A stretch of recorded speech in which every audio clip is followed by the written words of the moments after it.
ஒருவன் என்னை ஏன் எல்லோரும் குறை கூறிக்கொண்டே இருக்கிறார்கள் என்று புலம்பிக் கொண்டே இருந்தான்.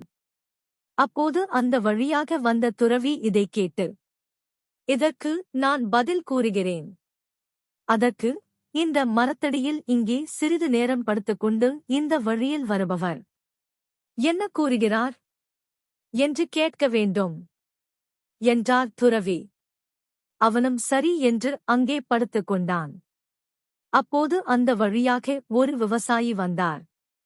இவன் பெரிய உழைப்பாளி போல இருக்கு, இரவெல்லாம் உழைத்து இருப்பான்.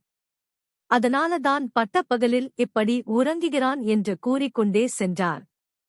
அடுத்து ஒரு குடிகாரன் அந்த வழியாக வந்தார். ஓ, இவன் காலையிலேயே இப்படி குடித்துவிட்டு படுத்துக்கொண்டு இருக்கிறானே, என்னை விட பெரிய குடிகாரனாக இருப்பான் என்றான். அடுத்து ஒரு திருடன் வந்தான்.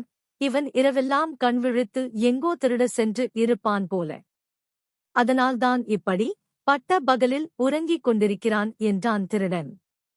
இப்பொழுது அந்த துறவி அவன் இடம் வந்து கேட்டார், இப்பொழுது உனக்கு புரிகிறதா அவரவர் கண்ணோட்டத்தின் வழியாக உன்னை பார்ப்பார்கள் என்று?